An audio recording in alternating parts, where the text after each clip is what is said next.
হরে কৃষ্ণ। দর্শকবৃন্দ, সবাইকে অনুরোধ আমার এই চ্যানেলটি সাবস্ক্রাইব এবং লাইক শেয়ার করে পাশে থাকার জন্য অনুরোধ রইল। আজ আমি আগে যে গীতা পাঠ করেছিলাম তার আজকে আরও একটু আপনাদের সম্মুখে ধরে তুলছি, আপনারা সবাই শ্রবণ করুন। হরে কৃষ্ণ। গত এতে আমি বলেছিলাম যে এই কলিযুগে কৃষ্ণ দ্বৈপায়ন ব্যাসমুনি কেন এই ভাগবতম রচনা করেছিলেন, এ বিষয় নিয়ে আমাদের কি কোনোদিন প্রশ্ন জেগেছিল? জাগে নাই। বা তার আগে এই গীতা কিভাবে ছিল, কোথায় ছিল, এইসব বিষয় নিয়ে বলেছিলাম। তাই আজ তারপরের কিছু তত্ত্ব বা কিছু কথা আপনাদের সম্মুখে ধরে তুলছি, আপনারা সবাই শ্রবণ করুন। হরে কৃষ্ণ। শ্রীমদ্ ভগবদ গীতার চতুর্থ অধ্যায়ে জ্ঞানযোগী ভগবান বললেন যে এই গীতা আমি প্রথম দান করেছিলাম বিভূষণকে, আজ থেকে 20 লক্ষ বছর আগে বিভূষণকে দান করেছিলাম। বিভূষণ কে এবং কার নাম হয়তো আমরা সবাই জানতে নাও পারি, তাই বলছি সেই বিভূষণ হলেন আমাদের সূর্যদেব। হরে কৃষ্ণ। তাই আমি প্রথম এই গীতা সূর্যদেবকে দান করেছিলাম। আর সূর্যদেব মানব জাতি মনুকে দান করলেন এবং মনু তাহার পুত্র শশাগড়া পৃথিবীর অধীশ্বর ইক্ষ্বাকুকে দান করেছিলেন। এইভাবে পরম্পরা আসছিল। ভগবান বললেন যে এইভাবে পরম্পরা আসছিল। প্রথমে তো আর এই যে গীতা পুস্তক ছিল না এবং কোনো লেখা ছিল না, তখন কিভাবে সেটা প্রচার হচ্ছিল?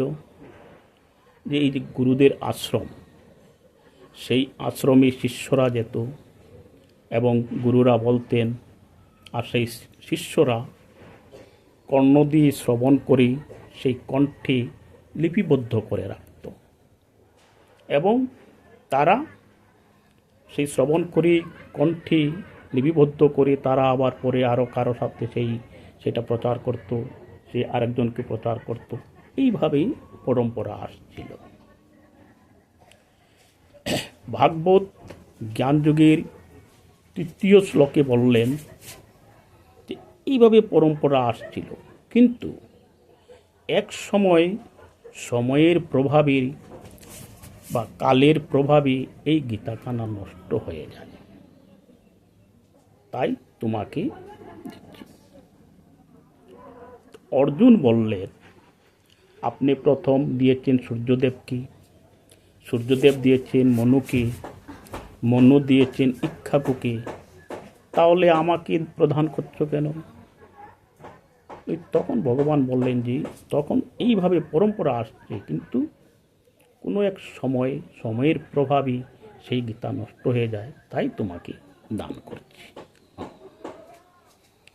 এবার এই গীতা কখন দান করলেন, কোন সময় দান করলেন, সেইটুকু জানার দরকার।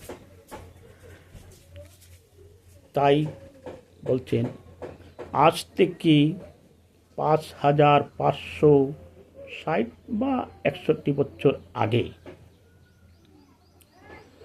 কুরুক্ষেত্রের মাঠে, ভারতের কুরুক্ষেত্রের মাঠে হরিয়ানা রাজ্যে সরস্বতী নদীর তীরে